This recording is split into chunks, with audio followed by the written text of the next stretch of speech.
Muy bien amigos, ya estamos en la parte final de esta revista informativa y en nuestro segmento de la entrevista central de este programa. Y nos complace esta mañana recibir al magistrado destacado jurista Eric Hernández Machado, que con una larga trayectoria en la docencia, en la judicatura, en la enseñanza para la Escuela Nacional de la Magistratura, como profesor, como escritor de libros importantes en materia jurídica, en fin.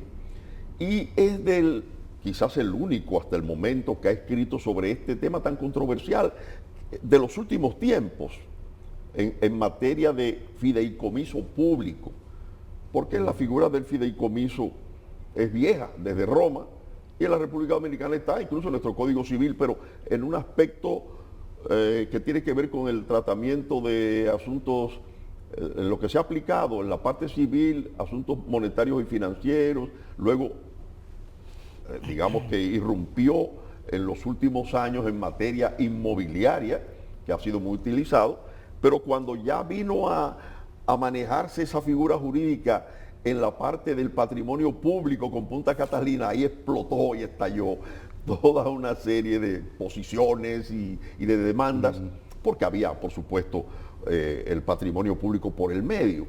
Entonces, para hablar de esto, le hemos invitado, así que le damos una cordial bienvenida al destacado magistrado. Agradecido por la invitación y en nombre de, como le comentaba, de amigos en común tan queridos, para mí es un placer estar en su programa. Gracias, muchas gracias, magistrado. No hay mucho texto en materia de fideicomiso, sobre todo libros. Esta es una segunda edición, a ver si nos agarran acá y nos ayuda el camarógrafo de poner la portada. Es la segunda edición de este libro sobre el fideicomiso, que hace una historia de cómo ha sido en la República Dominicana desde los tiempos de Roma que viene, en nuestro Código Civil, las modificaciones, en fin. Las clases de fideicomiso, el contenido de la ley y un estudio de reglamento también. Perfecto. Bueno,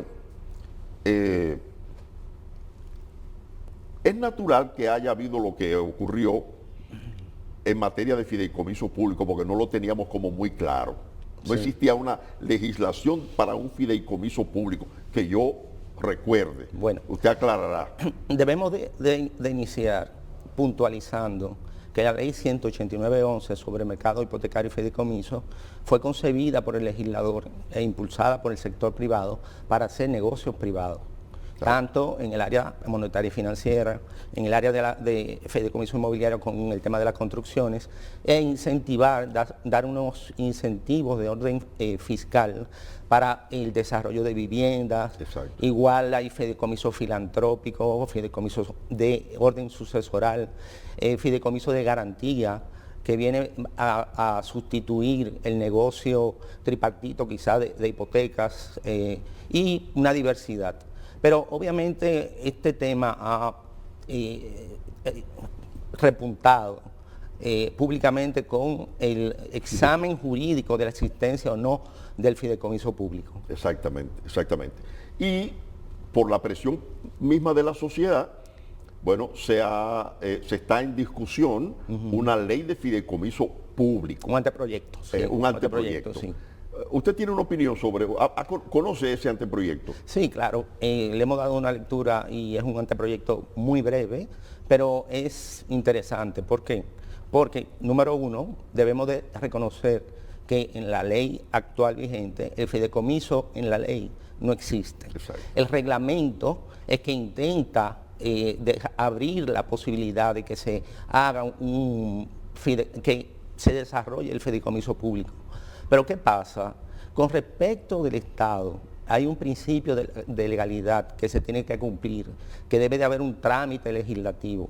Dicho de otra manera, el fideicomiso público no puede ser implementado por vía reglamentaria. ¿Por vía? Reglamentaria. Entonces, el anteproyecto, pero antes del anteproyecto me interesaría hablar del contrato en particular y para explicar por qué se toman ciertas figuras en el anteproyecto producto de la experiencia del contrato. El contrato, para los fines de la administración de Punta Catalina, Originalmente el gobierno pasado pensaba hacer una sociedad comercial, una sociedad anónima.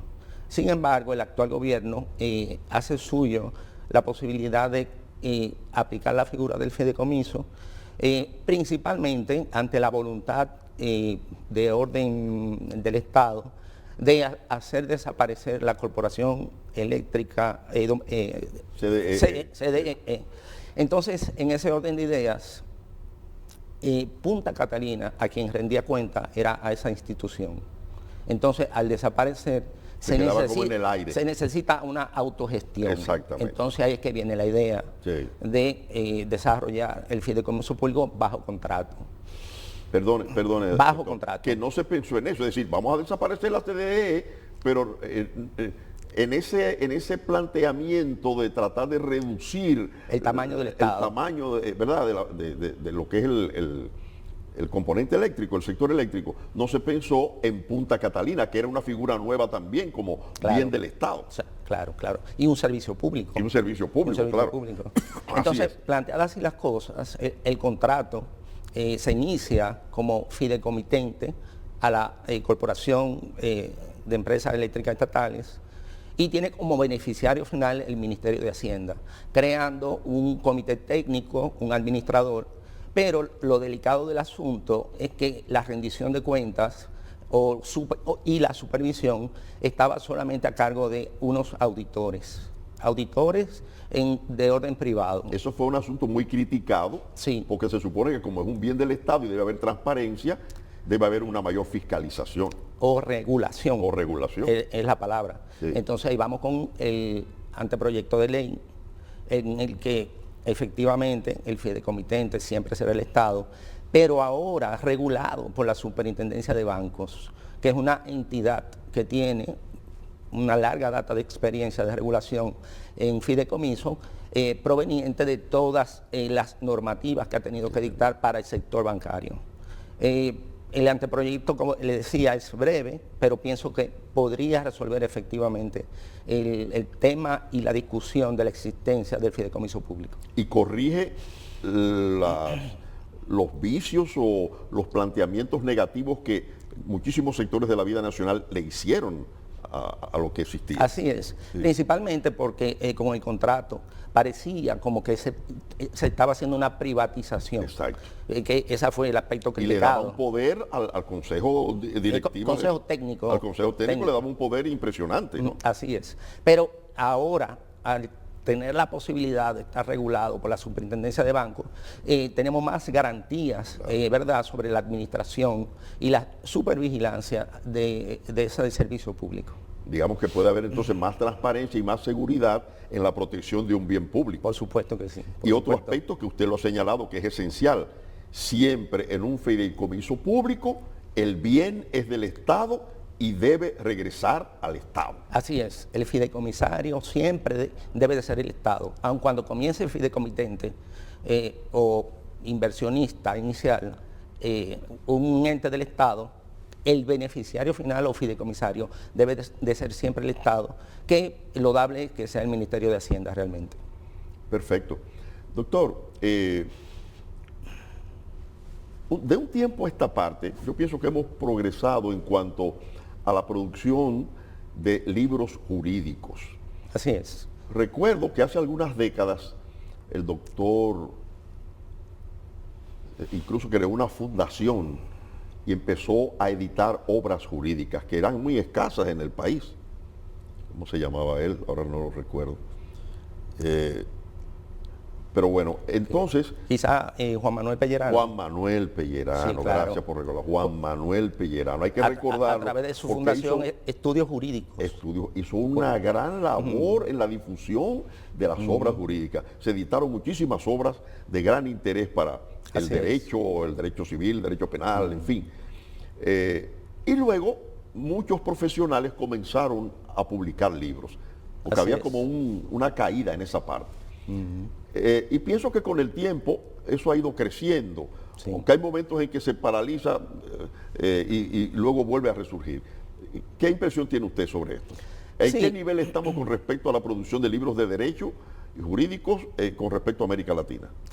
Yo le voy a hacer el siguiente planteamiento en dos aspectos. La producción jurídica siempre estará directamente vinculada a la producción legislativa y al desarrollo de la jurisprudencia. La producción legislativa en los últimos 10 años ha sido muy prolífica, especialmente como la ley de mercado hipotecario, la ley de mercado de valores y otras leyes que están dirigidas al sector económico y lo que motiva a la producción doctrinal. Es innegable que la actual Suprema Corte de Justicia también desde los años 2000, presidida por el magistrado Subero, hizo un desarrollo jurisprudencial importantísimo de miles y miles de sentencias, de las cuales incluso yo he trabajado en materia de trabajo, en materia civil, pero con la modificación del 2010, que se insertan en el sistema jurídico nuevos órganos constitucionales y se constituyen en una fuente más de estudio en materia de derecho. Hay que pensar en las casi 4.000 sentencias que tiene el Tribunal Constitucional y de las cuales ya yo hice un trabajo el año pasado, en el 2021, sobre el control preventivo de los tratados internacionales y las sentencias más importantes o relevantes, Pero ahí no hay tanto problema, doctor, porque el Tribunal Constitucional se ha ocupado, y creo que la institución principal en ese sentido, de tener esa parte de editar. Sí, así es. Todo el trabajo que ellos realizan, todas sus sentencias, los discursos, todo lo que genera el Tribunal Constitucional está guardado. Incluso están rescatando obras antiquísimas y la están reeditando. Magnífico trabajo en el Tribunal Constitucional, sí, esa parte. Y incluso una publicación sumamente interesante, el primer libro de Derecho Constitucional en 1908 fue rescatado por ellos y que fue escrito por Eugenio María de Hostos, wow, que era catedrático. No aquí, sabía esa parte. Sí, era ese libro ya está de editado. Derecho. Sí, ellos lo reeditaron. El mío lo obtuve del Archivo Nacional de la Nación y lo tengo en lectura, pero sumamente interesante. Mire qué bien. Bueno, entonces finalmente ya arribando a la parte final de la entrevista, doctor, ¿usted recomienda el uso del fideicomiso en la parte privada como una figura para el manejo de bienes en la estructura del fideicomiso, de la manera en cómo está planteado? Porque tengo entendido que eso está manejándose muy bien en la parte inmobiliaria. Sí, claro. Y los bancos están con el tema de las viviendas y la parte inmobiliaria trabajando el fideicomiso. Y los inversionistas inmobiliarios. Y los inversionistas ¿Por qué? Porque, como le dije, en todo el proceso de construcción tienen unos incentivos fiscales o exenciones de todos los insumos de la construcción, y de ahí es que hablamos de la vivienda de bajo costo. El producto de los fideicomisos. En el gobierno anterior se manejó eso para tratar de enfrentar el tema de los costos de la vivienda. Exacto. El fideicomiso como figura tiene la particularidad de que al ser un negocio focalizado, se puede apostar a la eficiencia. Entonces el Estado puede hacer suyo esa figura para que cada aspecto de inversión, cada aspecto de desarrollo de negocios sea eficiente. Ese es el beneficio final de la figura. Y obviamente que los inversionistas que quieran manejarse con la figura del fideicomiso deben buscar la asesoría correspondiente para que eso opere y funcione de la mejor manera. Y para eso se necesitan los expertos, los juristas que conocen del caso. Y entiendo entonces que su oficina, la oficina Machado, Hernández Machado, que es una oficina de muchos años, que viene desde su fundador. Sí. Entonces es una oficina especializada en materia de fideicomiso.